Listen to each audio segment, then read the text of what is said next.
So you guys have heard a few things about our family. I want to give you a little backstory on kind of how all that happened. So we hired Anna as our Friday nanny for a few months for our twins. And then as the global pandemic started happening, I started realizing what was going to go down. And I remember asking her one day, hey, do you want to work full time and take care of all of them 9 hours a day in our messy ass house?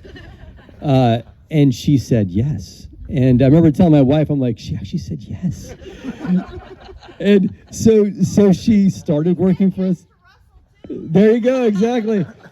Full time. And Anna, like everything Anna's mom said about her is true. Just she came in and set up a schoolhouse in our house.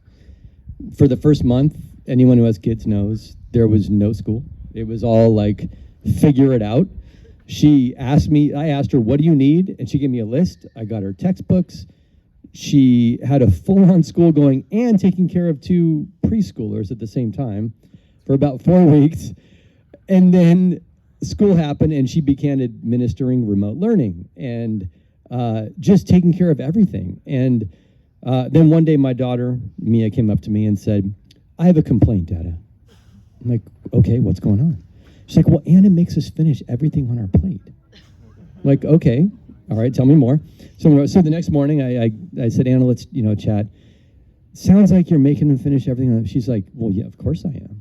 I'm like, okay, tell me more. She goes, well, if I don't, then they want a snack in 15 minutes, and that just doesn't make sense. I'm like, that's a really good point. Okay, sounds good. So I went back to Mia, and I'm like, Mia, I'm with Anna on this one. You got to finish your stuff. She's like, oh, but I love you, Mia. But I sided with Anna.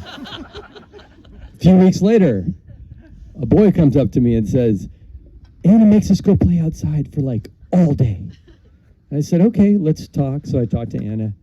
And Anna said, well, yeah, I make him go out for about 90 minutes, and kids need nature and this and that. And I said, that's a really good point. So I went to the boy. I said, I'm with Anna. And so from here on out, I'm with Anna. So I was with Anna the entire time. So from then on out, we had a truce. And we were in sync. And I was like, Anna does a better job raising my kids than I do. So we're good. And then one day, Anna had car trouble. And she said, do you mind if my boyfriend comes and takes care of your kids? Like, the boyfriend? I don't know about the boyfriend. I think that first day I said no. I think I'm like, I don't know about that. But then like a few weeks later, it was something else. And I'm like, all right, I'm gonna give the boyfriend a shot. So Russell comes in, and I remember meeting him. He was all jovial, all happy, like, hey, I'm ready. I'm like, okay, cool, man, let's do this.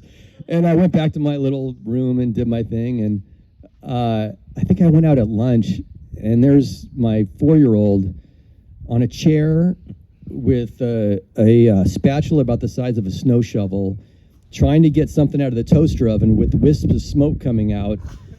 And I was like, dude, what's going on? He goes, I'm making a Russell quesadilla. I'm like, okay. And I talked to Russell, and he taught my kids how to cook, basically make a quesadilla, which, if you don't know, a Russell quesadilla, which is not going to be at a Michelin restaurant, but is 2 corn tortillas with shredded cheese toasted. And after a few beers, like 11 p.m., it's really good, and also good for 4-year-olds. But what I realized after the end of it was that both of these non-parent boyfriend-girlfriend team taught me how to be a better dad, like truthfully. Anna taught me how to bring rules and manage the chaos in an impossible situation, which I still don't know how you did. Truly, I do not know how you showed up every day to our house, 9 hours a day, and made that happen. And then Russell taught me that my kids can do more than I knew they could do, and how to teach them how to do that. And so it's just a very special thing. And we love them. I mean, they're part of our family now and forever. So we wish you the best, and to Anna and Russell, and we love you guys. Thank you. I got to give you a hug after. Oh,